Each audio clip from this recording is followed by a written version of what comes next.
Hello po everyone. Sa bidyong ito, ako po ay magluluto ng chicken pastil. Ito po ang mga ingredients.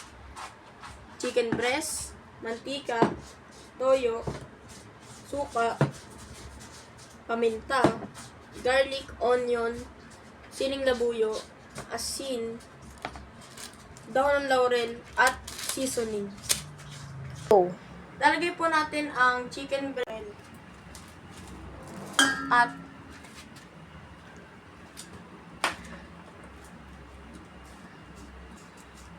at paminta.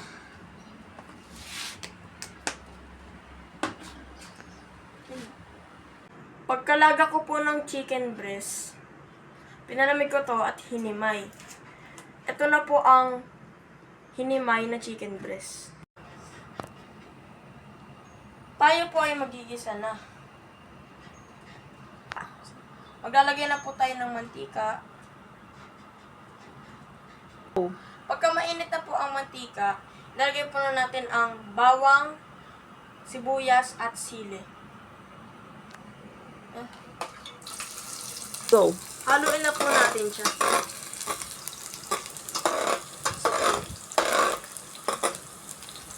Go.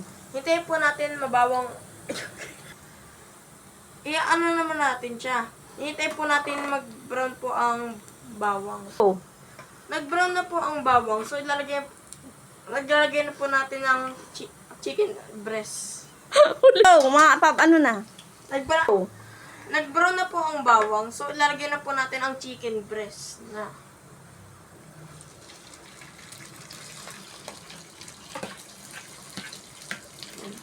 Ten. Sabi mo. Halo-haloin na po natin. Ano ginagawa? Isunod na po natin ang sabaw ng pinaglagaan ng chicken breast. Paminta.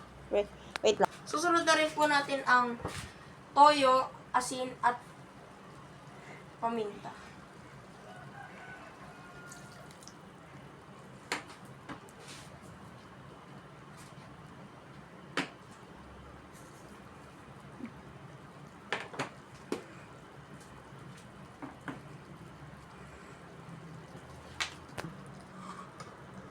Tapos haluin po natin siya.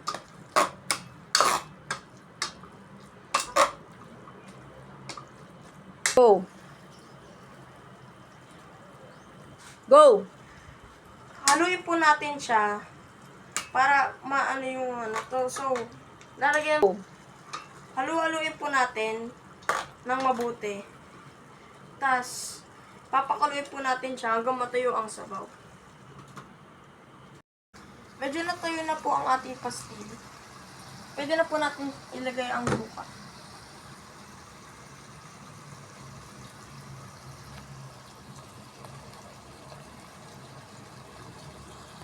Go. Yung suka po ay ano po ng panis. Hindi po siya nagpapanis pagka may suka. Haluin na po natin siya. As hiintayin po natin siya hanggang matuyo.